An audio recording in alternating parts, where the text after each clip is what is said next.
सबसे बड़ा महापाप है। आपने जिसके जीवन में कभी कुछ अच्छा नहीं किया, तो कभी किसी की चमचागिरी करने के चक्कर में उस व्यक्ति के जीवन में जो फंसा हो बुरे संकट में और वो तुम्हारा मालिक हो, तो उसके नजरों में अपना नंबर बनाने के लिए चढ़ी कढ़ाई में दो पूड़ी मत सिराया करो। नहीं तो जिसका जिसका झगड़ा है उनका न्याय तो परमात्मा करेगा, लेकिन सबसे कठोर नरक पे तुम्हें जाना पड़ेगा।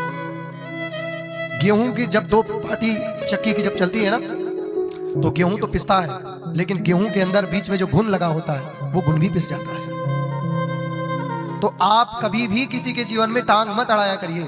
आप यदि किसी को सुख नहीं दे सकते तो तुम्हें दुख देने का अधिकार किसने दिया? आज यही सबसे ज्यादा हमारे सनातन का दुर्भाग्य है कि व्यक्ति को अपना दुख नहीं नजर आता, लेकिन सामने वाले का सुख बहुत बड़ा दुख कर देता है मानव के जीवन में। ये कैसे इतना सुखी हो गया? सीख लीजिए अंगुलीमाल और गौतम बुद्ध जी के प्रसंग से।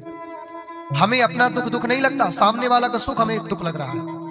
ये कैसे सुखी हो गया?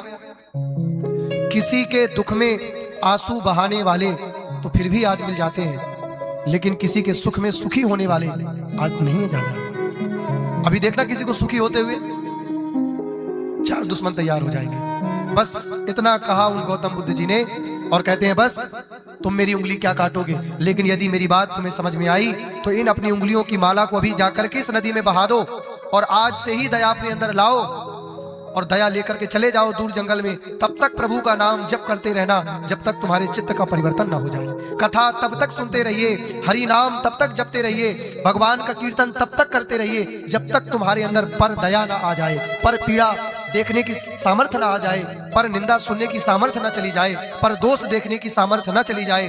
तब तक भगवान की कथा, तब तक भगवान का नाम जप, सत्संग, दान, पुण्य तब तक करते रहिए अपने जीवन में। इसीलिए तुम्हें जीवन मिला, इससे अलावा जीवन का कोई अधिकतम लक्ष्य नहीं है।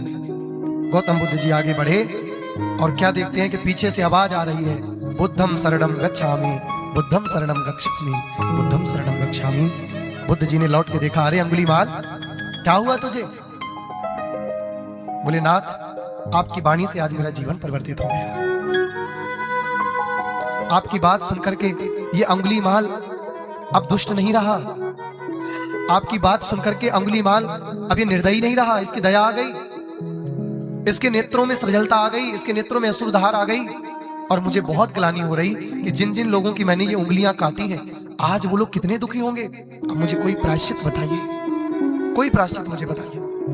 भगवान बुद्ध कहते हैं, अगर उन लोगों को तुम ढूंढ सकते हो जिन जिन की तुमने अंगुली काटी है, तो उनके घर में जाओ और उस उंगली से आज वो जो अपने कामों को नहीं कर पा रहे हैं, उतना काम रोज तुम उनके घर में करो। यही इसका प्रायश्चित है।